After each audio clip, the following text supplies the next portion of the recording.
Jaya Radha Madhava Kunja Bihari. Jaya Radha Madhava Kunja Bihari.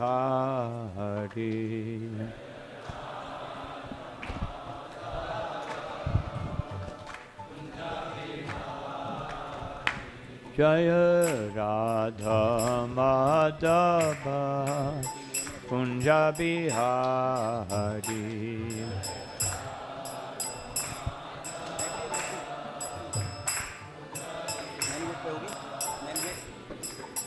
Gopi Jana Vallabha Girivardhari.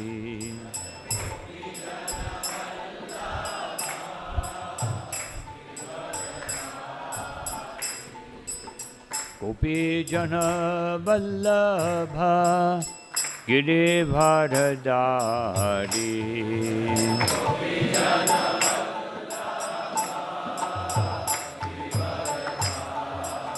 Yashodanandana Rajajanarandana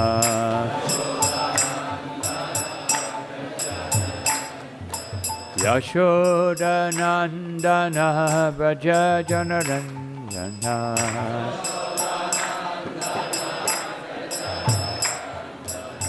Yamunatira Vanachari.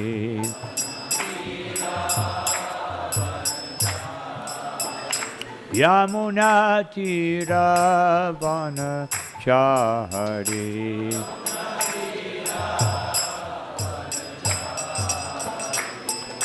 Jaya Radha Madhava Kunja Bihari.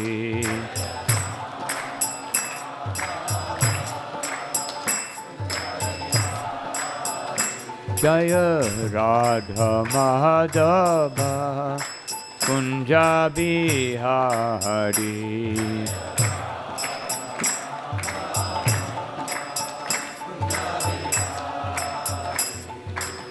Gopi Jana Vallabha Girivardhari.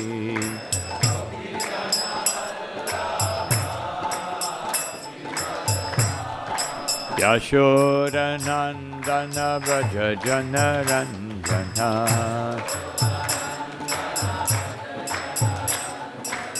Yamunatira Vanachari.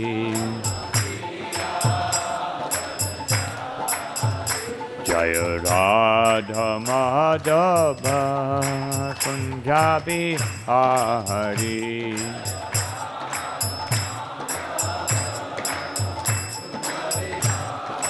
Jaya Radha Madhava Kunja Bihari.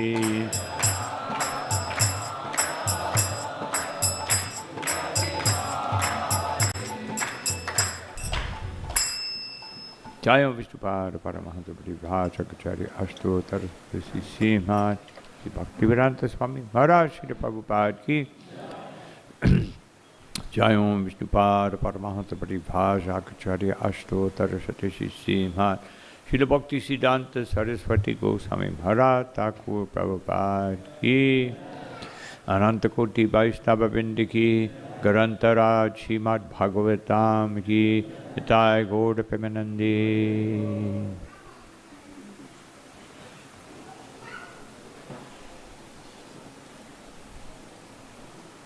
Om Namo Bhagavate Vasudevaya. Om Namo Bhagavate Vasudevaya. Om Namo Bhagavate Vasudevaya.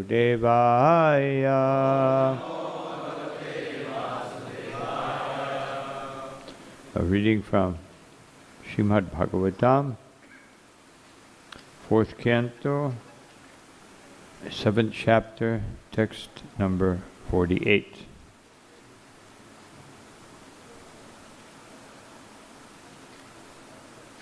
So I would just read this myself and then we'll repeat the next verse, which has purport. Maitreya vacha iti daksha kaviryagyam bhadrarudha vimarshitam chityamane rishikeshe saningye yagya bhavane. Translation. Sri Maitreya said, after Lord Vishnu was glorified by all present, Daksha, his consciousness purified, arranged to begin again the yagya which had been devastated by the followers of Lord Shiva. And now we can repeat this verse. Bhagavan svena bhagina sarvatma sarvabhagabhuk daksham babhasa abhasya priyamana ivanaga. Bhagavan svena bhagena sarvatma sarvabhagabhuk daksham babhasha abhasya priyamana ivanaga.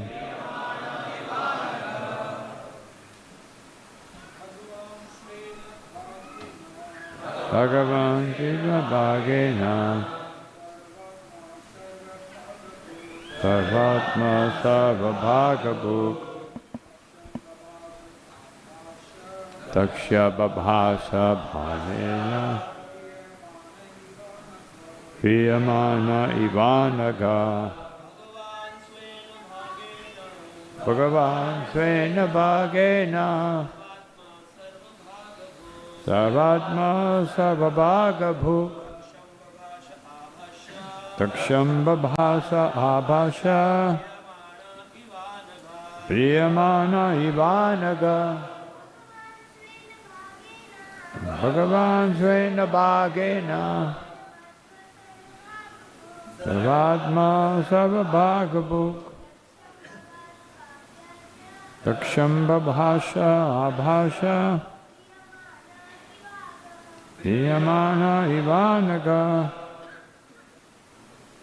Bhagavan, Lord Vishnu, Svena, with his own, Bhagena, with the share, Sarva Atma, the super soul of all living entities, Sarva Bhagabhuk, the enjoyer of the results of all sacrifices. Daksham, Daksha, Babhashe, said, Abhasha, addressing, Priyamanaha, being satisfied, Iba, as, Anagha, O sinless Vidura.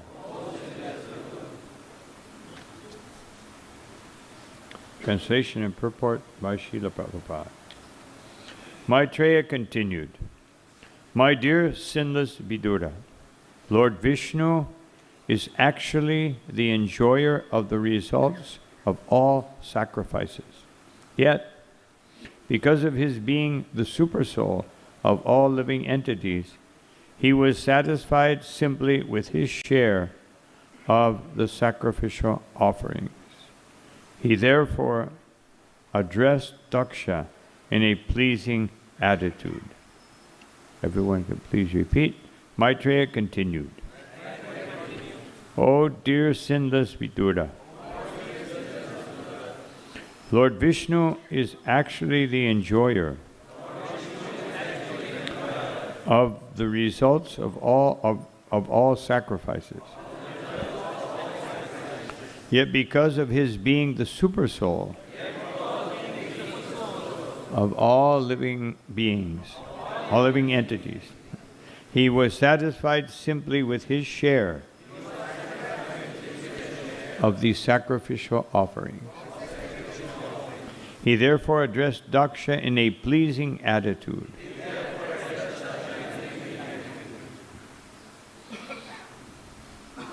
Purport. In Bhagavad Gita 5:29, it is said, Bhoktaram Yagya Tapasam. Lord Vishnu, or Krishna, is the supreme enjoyer of all the results of sacrifices, austerities, and penances. In whatever one may engage, the ultimate goal is Vishnu. If a person does not know that, he is misled. As the Supreme Personality of Godhead, Vishnu has nothing to demand from anyone. He is self-satisfied, self-sufficient, but he accepts the offerings of yajna because of his friendly attitude toward all living entities. When his share of sacrificial results was offered to him, he appeared very pleased. It is said in Bhagavad Gita 9:26, Patram pushpam palam toyam yome bhakta prayachati. If any devotee offers him even a small leaf or a flower or water, if it is offered with love and affection, the Lord accepts it and is pleased. Although he is self-sufficient and does not need anything from anyone, he accepts such offerings because, as Supersoul, he has such a friendly attitude toward all living entities. Another point here is that he does not encroach upon another's share. In the yajna, there was a share for the demigods, Lord Shiva and Lord Brahma, and a share for Lord Vishnu. He is satisfied with his own share and does not encroach upon others. Indirectly, he indicated that he was not satisfied with Daksha's trying to deny Lord Shiva his share. Maitreya addressed Vidura as sinless because Vidura was a pure Vaishnava and never committed any offense to any demigod. Although Vaishnavas accept Lord Vishnu as the supreme, they are not prone to offend demigods. They give the demigods proper respect. Vaishnavas accept Lord Shiva as the best Vaishnava. For a Vaishnava, there is no possibility of offending any demigods. And the demigods are also pleased with the Vaishnava because they are faultless devotees of Lord Vishnu.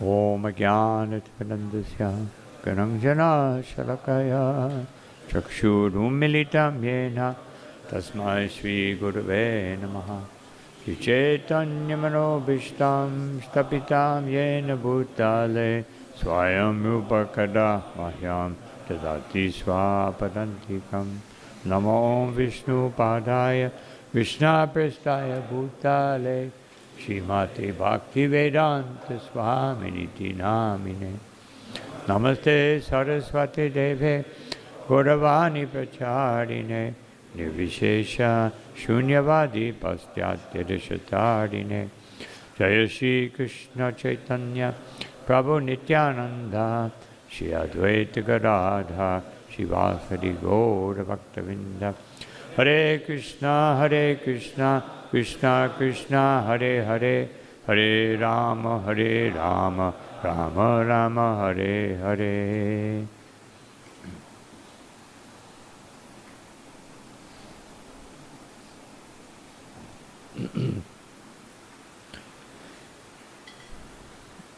So we see in the previous verses so many offerings offered to Lord Vishnu. But we can see the difference between the offerings to Vishnu and the offerings to Krishna. Although devotees of Krishna, sometimes they begin their offering by also stating that you are beyond the modes of nature, you are the Lord of material energy, etc., they very quickly glorify Krishna in Vrindavan. Because, of course, they may glorify him in Dwarka or Mathura. But his Leela is very different, much sweeter. And if you study all these previous prayers, very much related to material nature. Because Krishna has two types of names and two types of glorification. One is in relation, secondary. The secondary names or the secondary glorification is in relation to this material world. And the primary glorification is in relation to Krishna in Goloka Vrindavan. And Krishna or Vishnu also in relation to his devotees. This is most important. Actually, Krishna expands himself into Mahavishnu, and Mahavishnu, even Mahavishnu, who is Vishnu himself, his effort to sustain this material world is done by sleeping. When we sleep, there is not much effort. For most people, some people are insomniacs. They can't sleep very well, so they may have some difficulty. But especially in India, I've seen somehow or another the Indian body is very capable of sleeping nicely. Just like in Vrindavan, we just came from Vrindavan to see people sleeping on the roadway.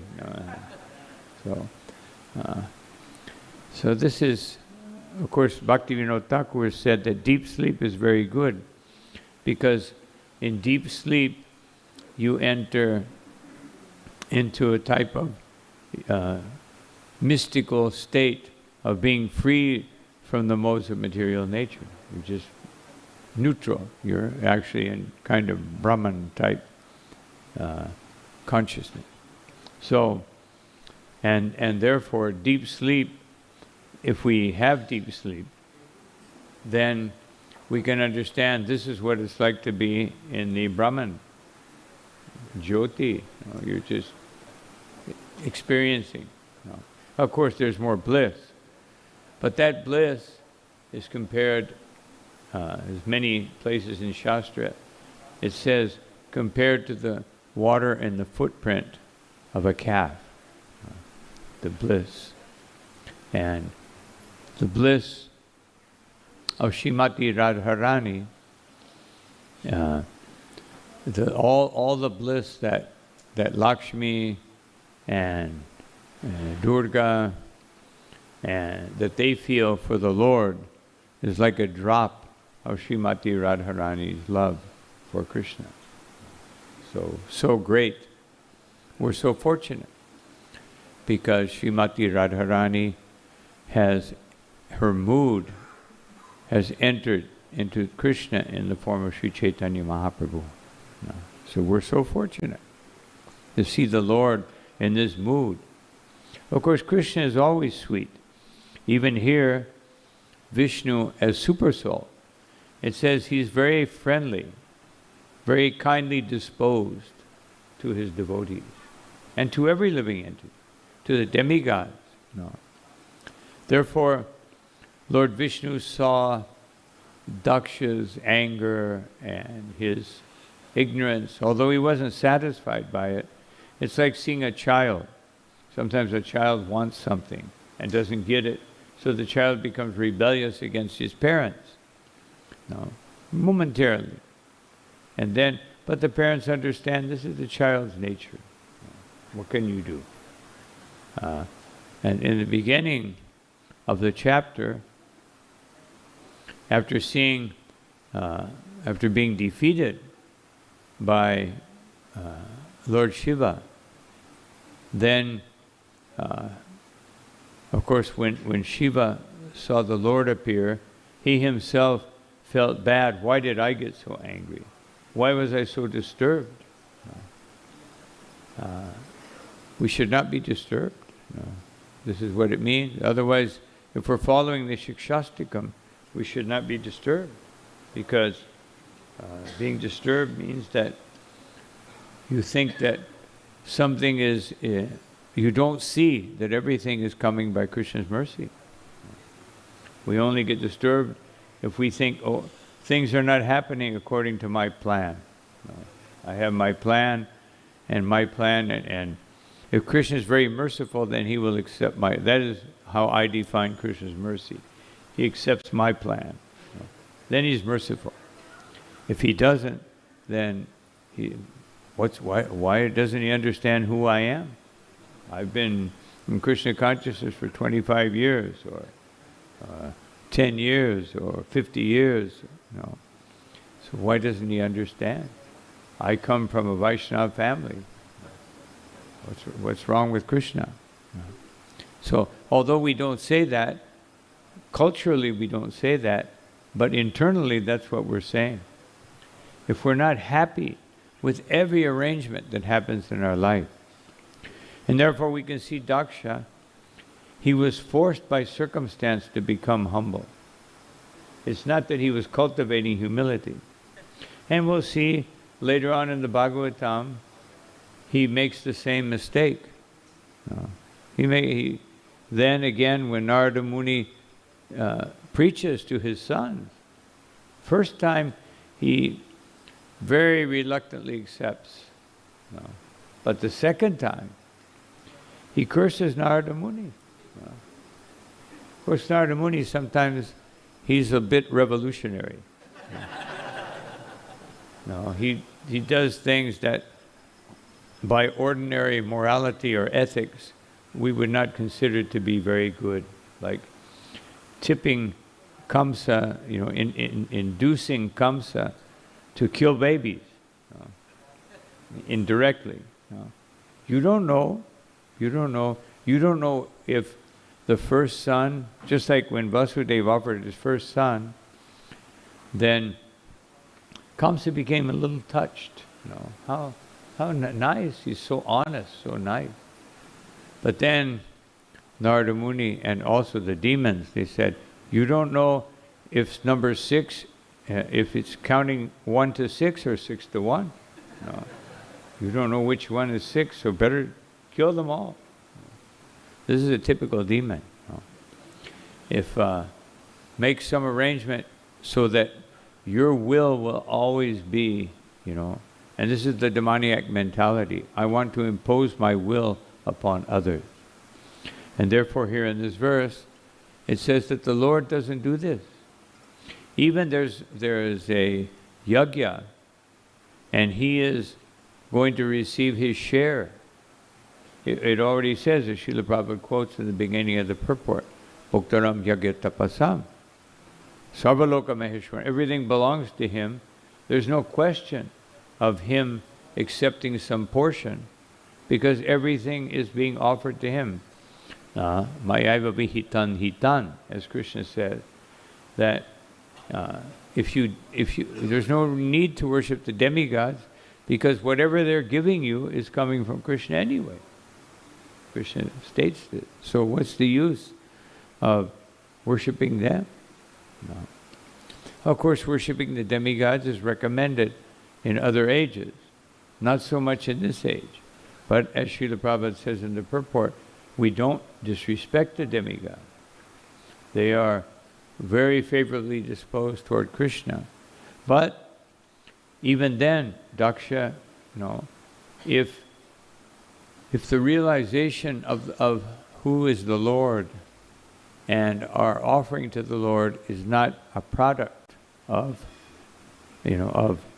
our own realization and our own advancement, then as soon as the modes of nature touch us again, we will think in the wrong way. We will do things in the wrong way. And Indra, he's famous. First, he didn't get his way with his yajna, and he created such a disturbance. Such a disturbance. It was amazing that Krishna didn't just kill him. And the reason that Krishna didn't just kill him is because he's the king of the Devas. Otherwise, somebody who attacks Vrindavan, Krishna should normally would just kill them. All the demons that came to Vrindavan, Krishna killed them. But he didn't kill Indra. Why? Because he's the head of the demigod. And also there's another reason. Because even though he attacked, he was intent on killing the cows. It was his, but Krishna didn't allow it. He was going to kill or severely damage the residents of Vrindavan. That's definitely, very, very purpose for Krishna to kill him. But he didn't do it because, first of all, he's the king of the demigod. But there's another reason. Because by what he did, he created a very special lila for Krishna. Krishna picked up Govardhan and all the devotees came together. He brought the devotees to Krishna. He increased their devotion to Krishna. He increased their dependence on Krishna. It was indirect. It wasn't his purpose. But he accomplished that. And the most wonderful thing about Govardhan Lila is that all 5 rasas are exhibited simultaneously, which is something that never happens any other time, only in Govardhan Lila. Sometimes there may be, like sometimes Krishna is going out to the pasturing grounds and he sees the young gopis and he may glance at them, but very carefully, because Mother Yashoda is there, Balaram's there, so he just makes a quick glance, and smiles a little bit, and they're overwhelmed, and the whole every day they curse Brahma, because they say, first of all, when Krishna leaves, his leaving is suffering because we cannot see him.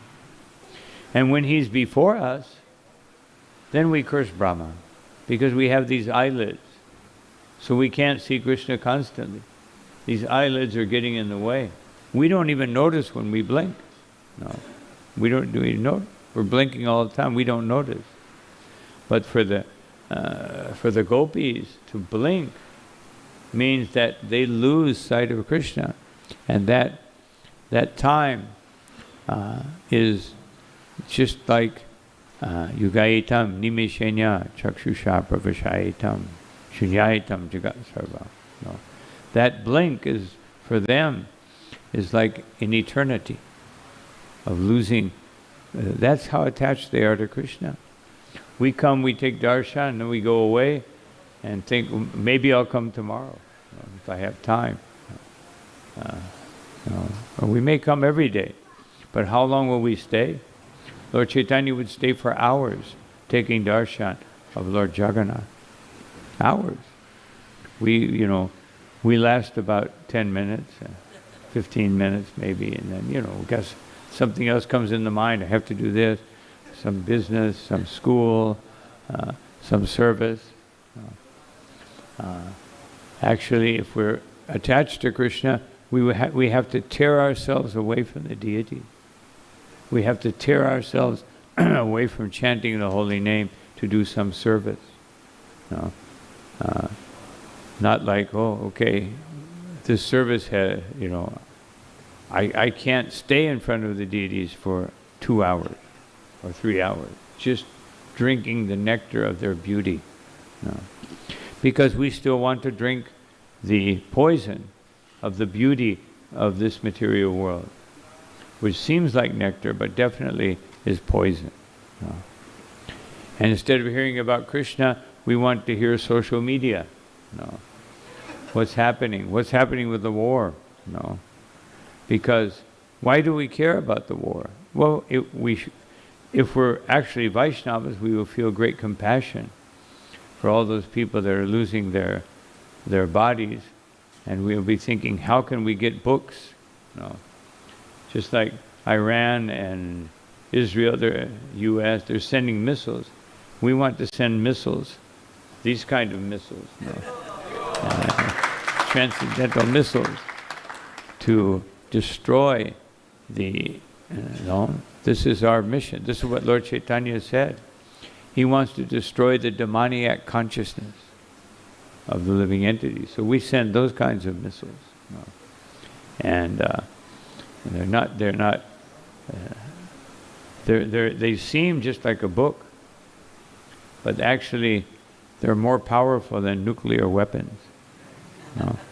Because they can destroy something so subtle, yet so captivating, that the living entity takes birth after birth after birth after birth to try to enjoy. To destroy that is a very great thing. But these are like brahmastas, that they're directed only to the target. And but sometimes people have anti-missile technology, called Maya, called three modes of nature, and they don't allow this weapon, this transcendental weapon.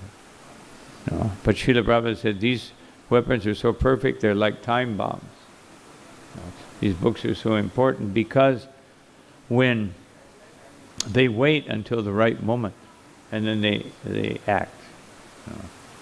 So it's like, right moment somebody's in anxiety, something happens, my children become Hare Krishna or something, and then what am I going to do? Such and such happens. I lost money. I lost my business. And then the weapon goes off. Krishna, so expert. So this Krishna is just accepting his share.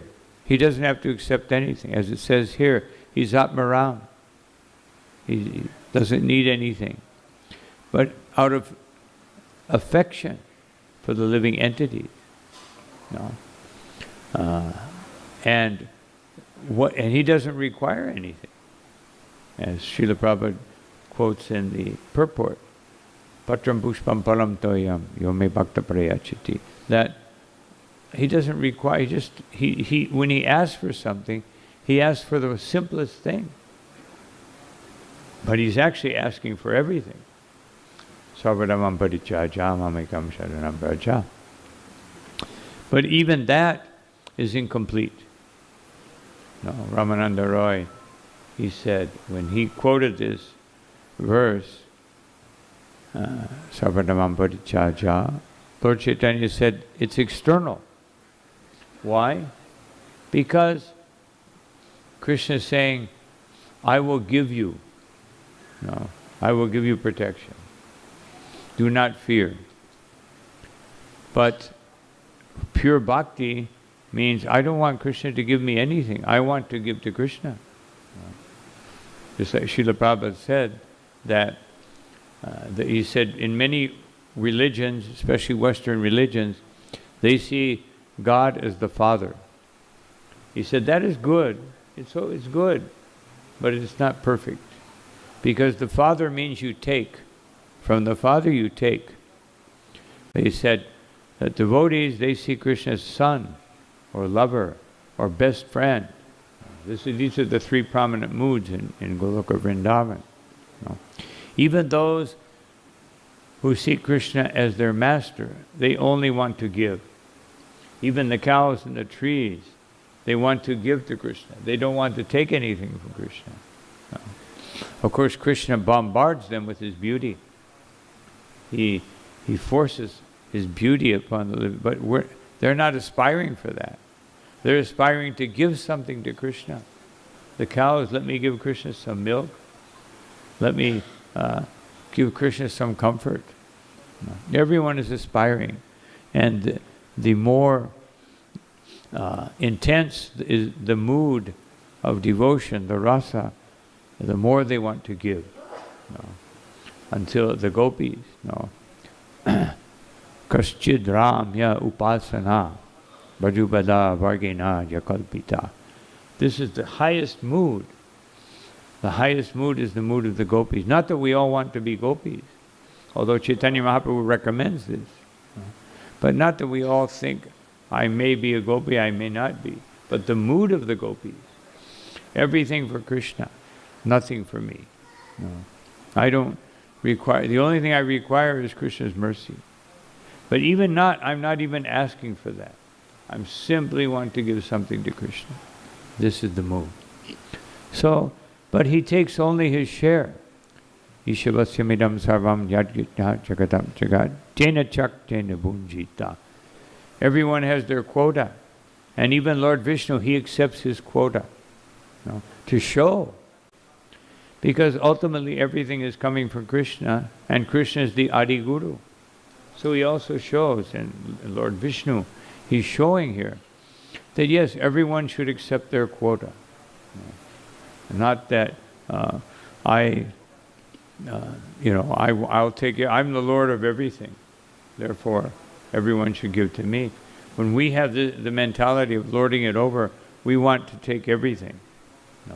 In business, intellectuals, they want to be the most intelligent. The businessman wants to be the richest. Whatever area of endeavor, we want to be above the others.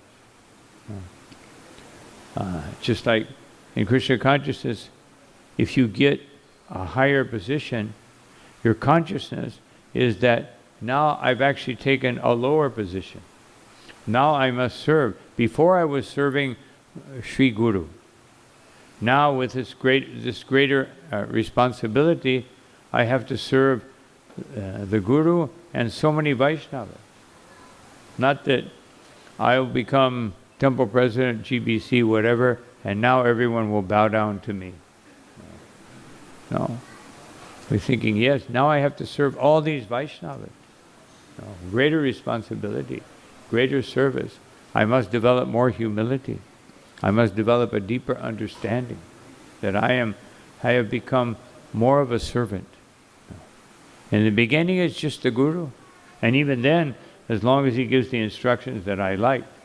Not that, we're conditional. It's just like, that's why people like this Prabhupada folio. You can look up what you want. You can find out, Prabhupada wants me to do this. Yeah, I found so many quotes. Prabhupada wants it to be like this. Folio acharyas, folio scholars. You can justify your desire. So Vishnu, he is simply giving the perfect example. And another aspect of this verse in the purport, it says that the Lord is super soul. He's pleased with everyone. But especially when it says, Priyamana eva anaga, that he's especially pleased with Vidura because he is anaga. So if you want to become dear to Krishna, you must be anaga.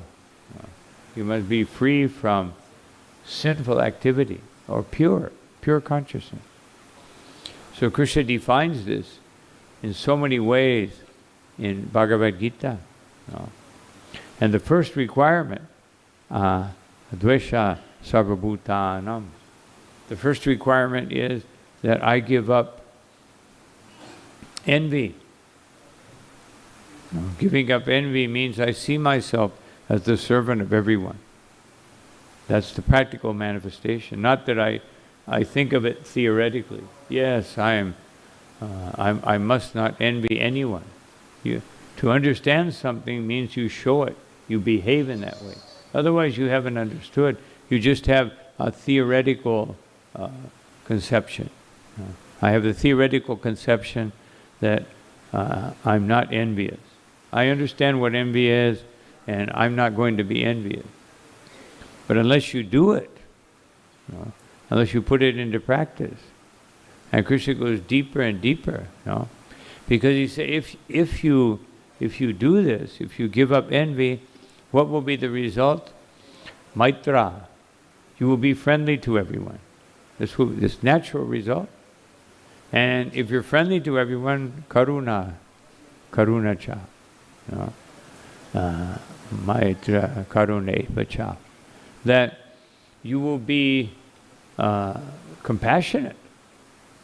If you see everyone as your friend, then you will feel compassion and love for everyone. You will feel affection for every living entity. Just like I was giving the example the other day, one of my favorite examples at Srila Prabhupada in Los Angeles. He was looking at, he had a flower vase, and he was looking at the vase, and he was staring at it. And his servant, I think Shrutakirti Prabhu at that time, he thought, oh, maybe they didn't arrange the flowers nicely. No. But actually, Prabhupada said, bring prasadam. So he brought a plate of prasadam. And Prabhupada just took one little tiny piece and put it on the flower. It was an insect. And the insect went and ate it. And Prabhupada said, he was hungry.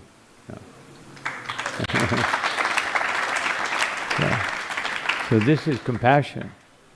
Seeing every living entity. Practical example. We have to see. Just like Srila Prabhupada said, that if you understand real culture, then outside of your house, of course now so many people live in flats, it would be difficult to do. No, you put some food outside for the insects.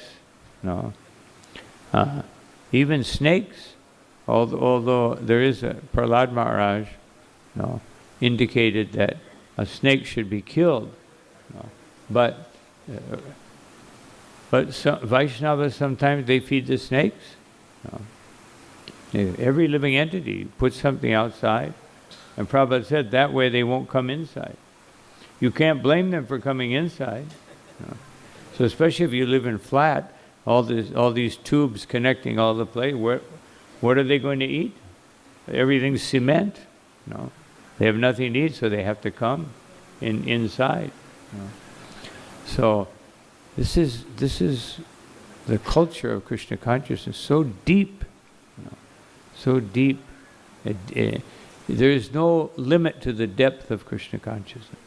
How much you can be compassionate to others, and so then it goes deeper. Krishna explains the Vaishnava that nirmano nirahankaraha, niragni, that a devotee doesn't think anything is his, and he's free from false ego. Free from false ego, free from sense of possession. And then sama dukkha sukham kshami, and then equal in happiness and distress. This is very difficult. Everyone likes happiness, and no one likes distress. But even Daksha, in the beginning of his prayers, he said, "Thank you very much for punishing me." It's very severe punishment. I mean, he had the head of a goat. You can imagine. If you wake up in the morning, you look in the mirror. And not only that, the goat didn't even have a beard. The beard was given to somebody else. He didn't even get a full goat's head, like a partial goat's head. But he could still think. He was given the facility to think. He wasn't thinking like a goat. One time, Srila Prabhupada was in France, and he was driving from the airport to the New Mayapur temple farm, and he saw people waving something white in the air. And Prabhupada said, "What is that?" Oh, he said, "Oh, those are farmers. They are selling goat cheese." And then the devotee said, "Prabhupada, would you like to stop? We can get some goat cheese." Prabhupada said, "No. Goat cheese means you will think like a goat. No. I want cow cheese. No. So we don't want to think like a goat. No. Actually, I had the experience in Brazil, a personal experience. That's why I understood this so well. I was taking milk in the evening, and I got this headache. And every day, the headache getting bigger and bigger. I couldn't figure out what it was. I need to sleep more. I need to do this. I couldn't get rid of it. And then it seemed like it came to the point. It seemed like it was coming from the milk. So I said, "What?" I was thinking maybe the milk is old or something. I said, "Bring me the container, milk container." So they brought it, and it said, "Class E milk." I can't remember, E or F, something like that. So I said, "What does that mean?" And the devotee didn't know. So he went, to the company, and he came back and he said, "Oh, sorry to tell you, but it means pig milk." No. I was taking pig milk. So then I understood why I have a headache, But I could understand how Prabhupada said goat cheese, you think like a goat. Pig cheese, I hope I wasn't thinking like a pig, but anyway, it definitely was disturbing, And so this becoming dear to Krishna and santoshta, you become satisfied. Pratam yogi. And satisfied means you become a yogi, but a bhakti yogi. Symptom of bhakti yogi. Yoginam api sarvesham madgatinantaratmanaha. That thinking like a real yogi, a bhakti yogi, means that one is always meditating on Krishna within the heart. This is the symptom. And so and then Krishna gives more examples, that yayatma didhanishchayaha mararpina manobudhir. One's mind and one's intelligence is absorbed in Krishna, always worshipping Krishna, always thinking about Krishna. But then he gets more difficult. He makes it more demanding. That yasman no dvichate loko logan no dvichate ja. Says that one who is never disturbed by others and never disturbs anyone else, that is very difficult for most of us. To never be disturbed by anyone. That's very difficult. Because some people are very expert at disturbing. Like PhD in disturbing others. And then to not disturb anyone else. Especially if someone disturbs us, we have the tendency, first we have the tendency to be disturbed, and then we have the tendency to disturb them. Revenge. So difficult. Harsha marsha vaya udvaga or udvaya. That always, not being disturbed by fear, by happiness, by distress, by anxiety. None of these things disturb us. A devotee is never in anxiety and always in anxiety at the same time. Never in anxiety by the material circumstances because we accept it, as we began speaking, we accept it as Krishna's mercy. And always in anxiety to serve Krishna better, to do more service, to be more, to please the spiritual master more. Just like His Holiness Gopal Krishna Maharaj, one of the few people, I didn't hear all that many classes, but whatever class I heard, he was always like, he speak very quickly and just serve Krishna. This is what Prabhupada wants. You must do it. Serve quick. It's like this message came again and again and again. This urgency, the urgency to give more, to sacrifice more. Like a constant theme in his preaching. And he felt, because that was his mood, that was the way he felt. This is a devotee, always in anxiety to do more for Krishna. Always wanting to please Krishna more and more and more. So this is the mood that we must all develop in our own Krishna consciousness. And therefore, this he indicated that Vidura, I'm very pleased with you. I'm pleased with the demigod. No. But the demigods sometimes aren't pleased. As we said, Indra. And even after Indra was chastised by Krishna, then when Krishna was in Dwarka and Satyabhama wanted a parijata flower. So, we would think that Indra, after that devastating experience, think, you want a parijata, I'll give you 1,000. I'll give you as many trees. No, you can't have this, it's mine. Didn't learn his lesson. Even in one time, Srila Prabhupada went to one temple in Washington, U.S., and all the Sankirtan devotees came. And the whole time that they were there, it was raining. So one devotee asked Srila Prabhupada, if Indra is the king of heaven and he's actually a devotee of Krishna, why is he not allowing us to distribute books? No. And Prabhupada said, because book distribution is so elevated and it requires such an austerity to go out and have to face people, and they sometimes, India, there's a little more favorable, but in many places in the West, they don't want you to have the book. No. They don't want to take a book.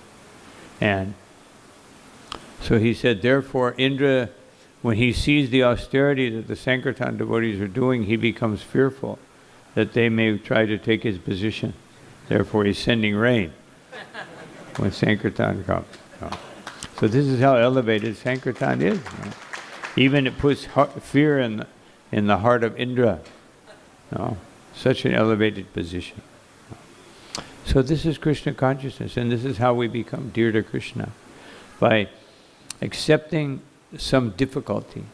Srila Prabhupada said many times that you become fully Krishna conscious when you take a risk. Of course, not a foolish risk. Not that you go distribute books in Iran right now. No, that's not a very good idea. No.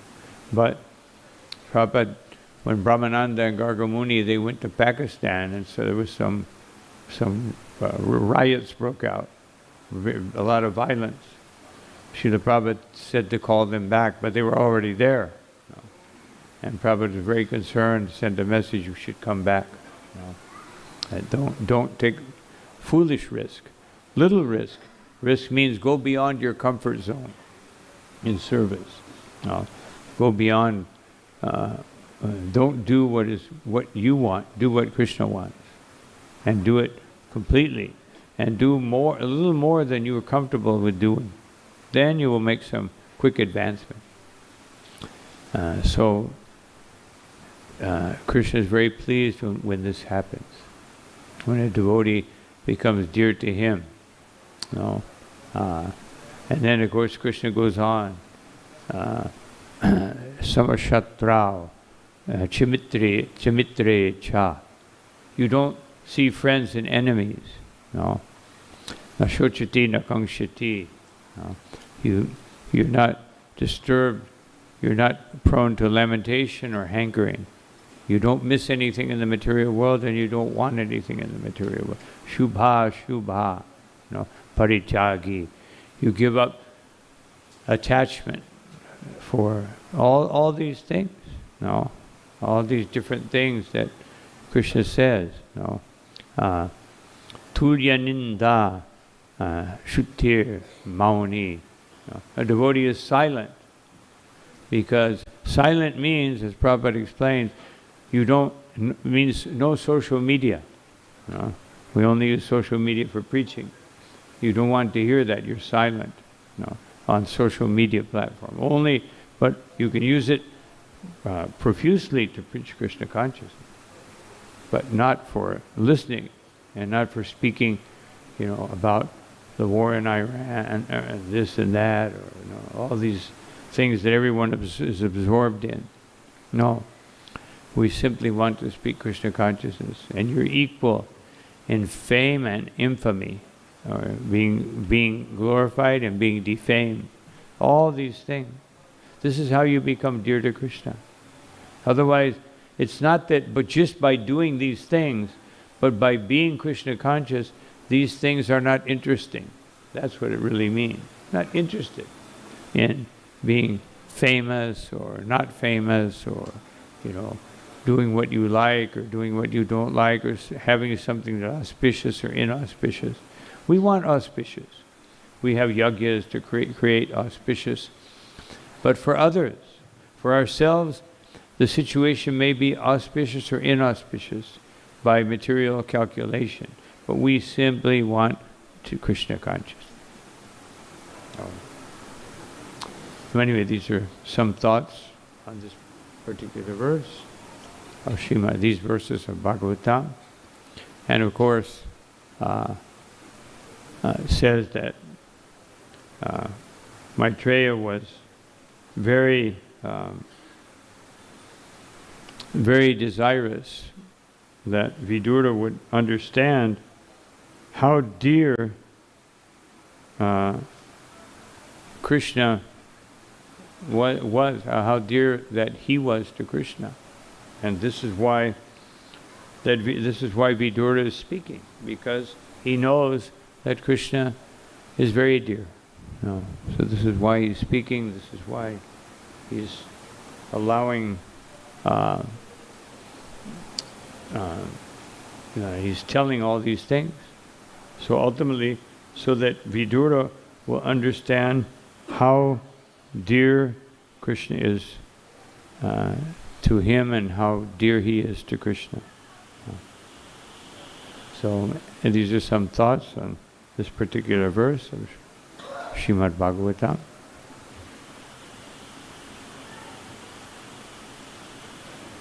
Any comment or question?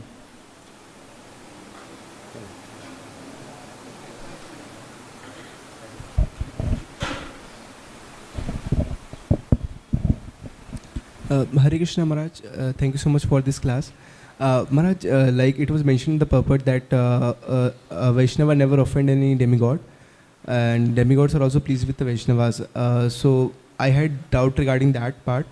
So what happens in my case that whenever we are talking about especially Indra, so Indra had done so many things in the 10th canto and in the 4th canto and in multiple places. So sometimes I feel this it becomes like offensive. So what the mindset or what consciousness we can have while discussing these pastimes, so you can be more careful while dealing with demigods in that case. Of course, some of Indra's activities or actions are inspired by Krishna to enhance his pastime. Otherwise, Krishna takes advantage of his pride to teach the devotees. So Krishna may put him in a circumstance that he knows that Indra will become especially agitated, to enhance the pastime, to show how a devotee should be, that we can't shortcut Krishna consciousness. This is something that devotees have to be very careful about. That there are different levels of advancement in Krishna consciousness. So we shouldn't think that just to pick up a japa bag and start chanting without the proper concentration is sufficient. It's sufficient in the beginning. Just like I remember when I first heard about offering food, I didn't know how to do it.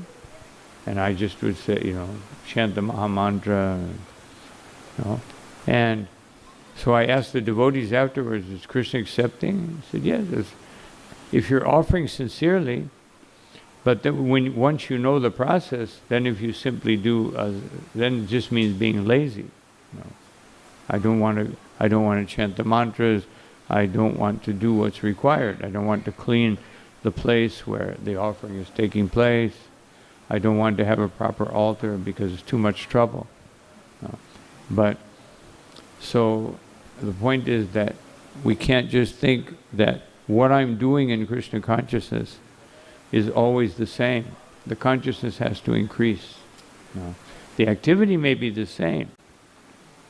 Just like every day almost all of us basically do the same thing. People go to work, people go to school, people do their service, people go on Sankirtan, people worship the deity, they say the same mantras, they go through the same mudras, but the Krishna consciousness means we always try to do it with more feeling. And Indra and demigods and conditioned souls, they will try to do the minimum for Krishna. That's what conditioned life means. We have the tendency, because we have things we want. So I have to get this Krishna consciousness out of the way so I can do what I want. And that's, we're not thinking consciously like that, but that's what we're actually doing. Let me do this minimum 16 rounds, I have to follow these principles. And then now I can do what I want. I've done it. I've gone through the motions. I've gone through the mechanics. So advancement in Krishna consciousness means taking Krishna consciousness off the mechanical platform, where it becomes a meditation. So everything I'm doing is a meditation. Just like Mother Yashoda, when she was churning the butter, she wasn't just churning butter out of duty. She was meditating, I have to do this just right. And then as she churned, she began to sing songs about Krishna's pastime, because she's meditating on Krishna, fully absorbed in Krishna. So that's the example we want to follow, not Indra's example. Yeah, okay, I got punished, therefore let me offer prayers.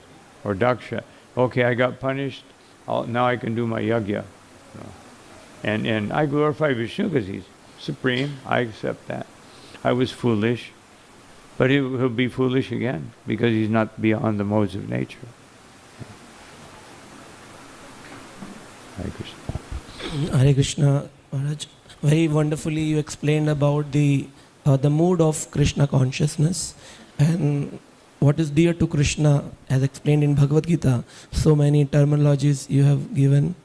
One question arises, like Lord Shiva glorifying Lord Krishna in 4th canto, chapter 24, verse number 45.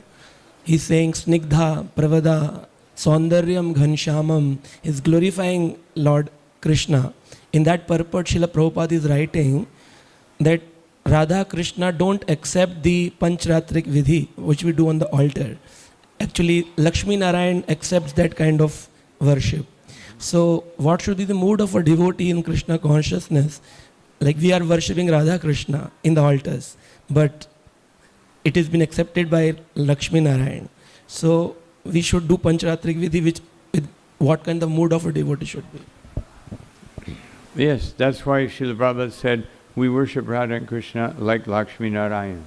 Otherwise, we're doing the Pancharatnika Vidhi because we're teaching people how to worship the deity.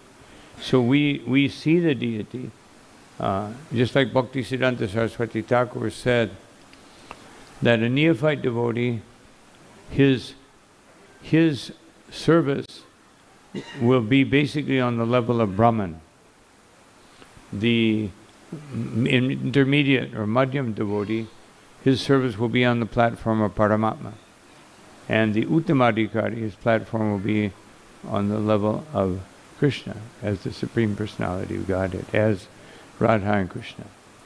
So, even though we're chanting the holy name, if I'm a neophyte, I'm chanting the holy name, but my level of consciousness is basically in Brahman. Otherwise, I understand Krishna is supreme and everything, but my level of consciousness Even if somebody reaches to the Paramahansa stage, we find that they are also worshipping Radha Krishna with the mood of Lakshmi Narayan only, because Radha Krishna don't accept the Artika and other offerings because they need the love or the relationships behind that offerings. Yes. They don't accept it if we're worshipping them, if we're thinking, that otherwise someone may be performing the Pancharatnika Vidhi for the example of others, but their consciousness will be on the level of an intimate offering to Radha and Krishna, if they're actually seeing Radha and Krishna. But most devotees are still on the level of, still conditioned. Because when you worship Radha and Krishna beyond the Pancharatnika Vidhi, you are actually you're performing Raganuga Bhakti. So externally, it may appear that you're doing these things, but you're actually doing that. And then Radha Krishna, in their original form, will accept it. But if I'm a sincere devotee on the altar offering to the deity of Radha and Krishna, he will accept in the mood of Lakshmi Narayan. He'll accept my service. Not that because it's a Radha Krishna deity, I can only offer to Gaurnitai and Jagannath, but because Jagannath is a more ecstatic form, in one sense, than even Krishna playing the flute, because he's feeling intense separation from Srimati Radharani and Vrindavan. So, these things are Prabhupada just expressing that Pancharatnika Vidhi is not really for Radha and Krishna. It goes up to the level of Lakshmi Narayan. And that's why he said we worship Lakshmi Krishna as Lakshmi Narayan.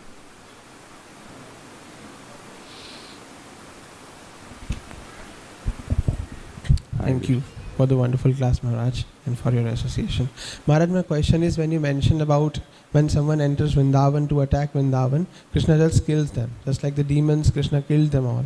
Mm-hmm. So can we have this understanding that Krishna was more merciful to the demons but less to Indra because he did a greater offense? No. Actually, it wasn't Krishna that killed them. It was Vasudeva Krishna. No. It wasn't Vrindavan Krishna. But he gave them the mercy of Sayuja. Sayuja Mukti. So Indra, he gave him the opportunity. When Indra offered his prayers, he offered prayers to Krishna. So his prayers were on the level of personal service. So that's more elevated than being killed and getting Brahman liberation. Thank you, Maharaj. Yes. Hare Krishna Prabhuji, thank you for the class. My question was that what we get to learn from that incident that Indra refused to give that tree to Krishna. If we give what?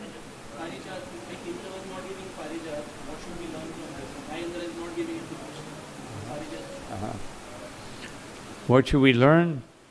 That if I'm not giving it to Krishna, I'm giving it to someone else. So better I give to Krishna. We'll always have to give, because everything you do is an offering. You're serving someone. We're forced to serve someone. We serve our family, we serve our friends, we serve our country, or we serve Krishna. So, if we don't give it to Krishna, we'll give it to someone else. So better to give to Krishna. This was Srila Prabhupada's argument of why we should be Krishna conscious. He said you have to do something for someone, which is an offering. You're maintaining your family. Of course, you're not doing that yet, but you. Maybe you'll be a brahmachari and you don't have to do that. So.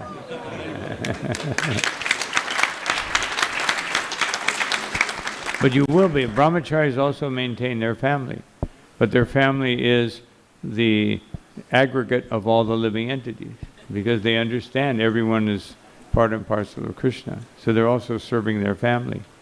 Just they have a big family. As devotees, we have biggest families. It includes everyone. Of course, the tigers, we serve them at a distance. And so anyway, if we don't give to Krishna, we'll give to someone. So better to give to Krishna. That's what Srila Prabhupada said. You have to serve someone. You have to do it. I had an experience like that, but it's too long a story to tell. But a man refused. He said, I don't serve anyone. Big man. And finally his wife came and said, come here. He accepted. Finally he accepted that I also am serving someone. So, okay? Thank you, Prabhu. Hare Krishna. Okay, one more and then yes. Hare Krishna. Thank you very much, Maharaji. You so beautifully explained how it's all about pleasing Krishna, not it's about ourselves. So, Maharaji, sometimes this doubt comes, like you mentioned, that it's if we are not able to see the situations in our life, like it as a plan of Krishna, and we don't feel confident that it's for my well-being. So, but the thing is, sometimes we doubt this fact itself, that it is plan of Krishna. We are unable to see that it's plan of Krishna. Then you read Bhagavad Gita. Then you'll see plan of Krishna or you ask Sri Guru, or you ask the Vaishnava. Sometimes people ask, how do I understand what Krishna wants? I say, then, read Bhagavad Gita. 700, well, not 700, but maybe 550 ways that Krishna says what he wants. And then you read the Bhagavatam, maybe about 15,000 ways that you find out what Krishna wants. Because not every verse says that, but many do. And then instructions from the spiritual master. Just like those that chant Gayatri mantra, they say, I feel very enthused to get instructions from Krishna, from the spiritual master, and to see the example of the spiritual master. Otherwise, I get the instructions, that's what I have to do. And when I see his mood, that's how I have to feel. I have to develop that feeling. Just like Queen Kunti says, that to have real feeling, tvama kinchana gochara. You have to be devoid of material aspiration. So I think we should stop here. Thank you all very much for your kind attention. Oh, okay, one quick question here.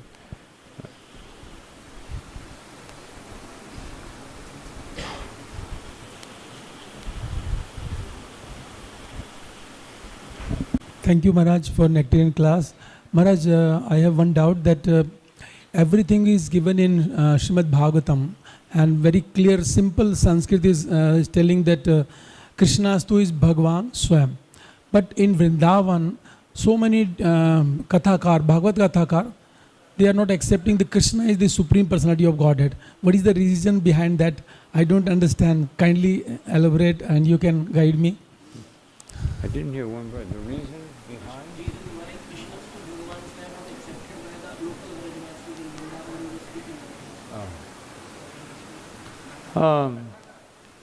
Well, because, of course, pure Vaishnavas, they don't accept Krishna as the Supreme, because that would interfere with their rasa. The present Brajvasis, it's out of familiarity and not out of rasa. Because I've seen this also with many children born in Krishna consciousness. If they get in the wrong association, which many of them do, or they get overwhelmed by social media or something else. Since they've had Krishna in their lives from the very birth, sometimes they take advantage. So the local Brajbasis now in a day, Krishna has been part of everything that they do. So they have a certain degree of understanding and thinking about Krishna, but it's not, their activities may not be so elevated. And that's why Chaitanya Mahaprabhu recommended to Jagadananda that better you don't go to Vrindavan. You're too critical. You won't. And he even warned Rupa and Sanatana, when you go, you have to be very careful to understand. They may not always act in the proper way, but they're Brajbasis. So, and nowadays, many of them don't act. He was talking about, not like nowadays, smoking BDs, He was talking about, well, they may not be performing devotional service like Rupa Goswami, or you're like some very elevated Vaishnava. But nowadays, their activities are very mundane. But they're still Brajbasis. So, Hare Krishna. Well, thank you all very much for your kind attention. Srila Prabhupada ki, Ananta Koti Vaishnava Vrinda ki, Jai Gaura Premanandi.